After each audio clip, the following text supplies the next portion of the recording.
taking some new photos in the Los Angeles area. She told him that she worked hard and was proud of what she did, but that she couldn't go on accepting the kind of roles imposed by 20th Century Fox without the public growing tired of her. Milton told her that he agreed, and that when the time came, if she so wished, he would help her change her life.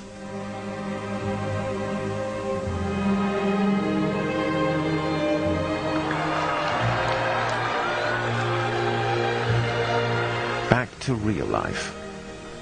More photographers.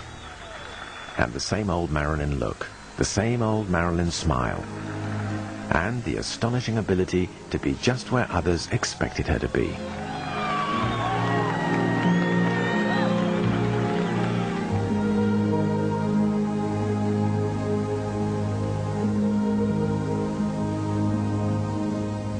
Yet, looking at Milton Greene's photos, we can see how far away from all that Marilyn really was. In fact, her anger towards the studios was growing all the time. She no longer identified herself with this actress. She was an idol to all, but her salary, by Hollywood standards, was derisory, and out of all proportion to the profits she generated. Meeting Milton Greene proved in a way to be her emancipation.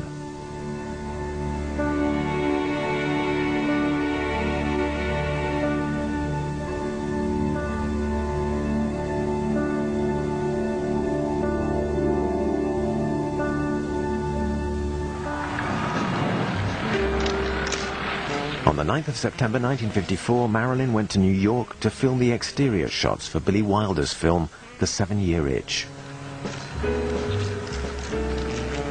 She honored her commitments with as much grace as she could muster, but her mind was made up.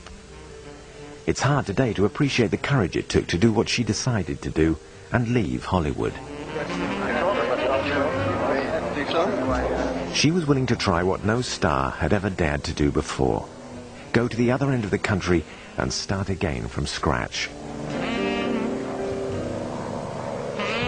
Everything had now become unbearable to her, beginning with the new screenplay she was given to read.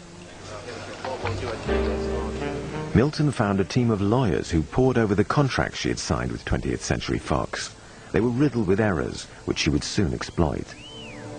Hereafter, she would speak of her fight with the studios, explaining to her friends that it was not about money, but about the defense of human rights.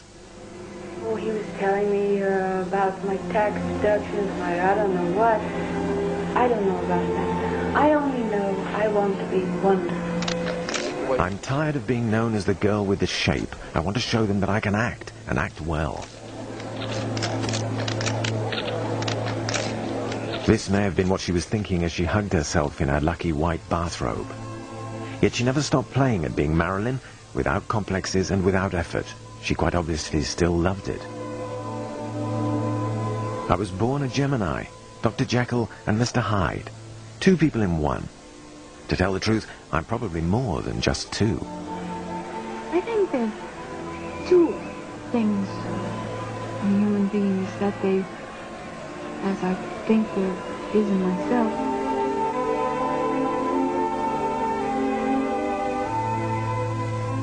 Marilyn's career lasted 16 years.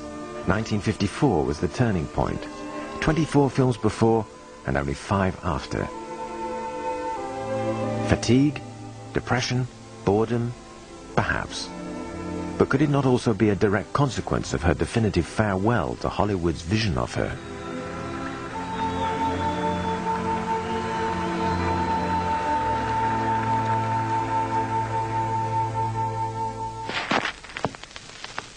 The day following her arrival in New York, Marilyn hurried over to Milton Greene. A rental costume was ready for her, too small. Depending on her mood, on her anxieties, but also on what she was doing to herself with alcohol and drugs, her weight would fluctuate wildly. But thanks to the genius of both photographer and subject, these photographs of a Degas-style ballerina soon drive away all thoughts of the imperfections of reality. In an extraordinary moment of epiphany, a new, touchingly tender Marilyn had taken wing.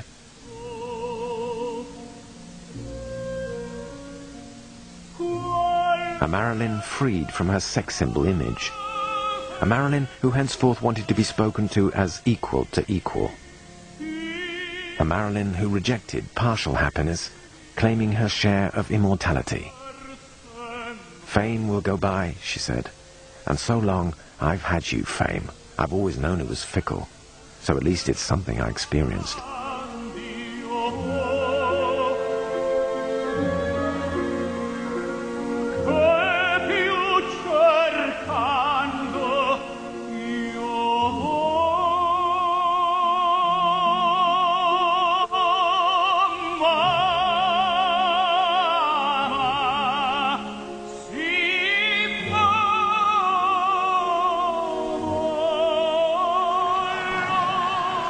Marilyn returned to Los Angeles once the film was finished. Before splitting up with Hollywood, there were still a few knots that had to be untied.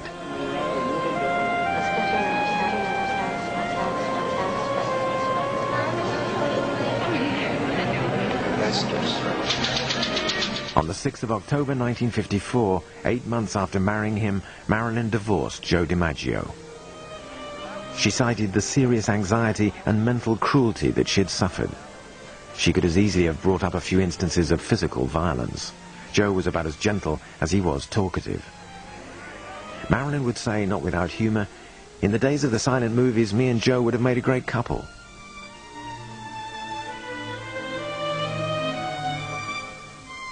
A month later, she was hospitalized. Since her teens, her stomach had been causing her trouble. Miscarriages, suicide attempts, depression. All her life, Marilyn gave her body to medicine in the same way she gave it to the cinema.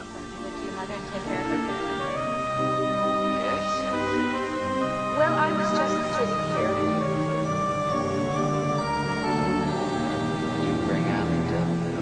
On the 23rd of December 1954, just before Christmas, Marilyn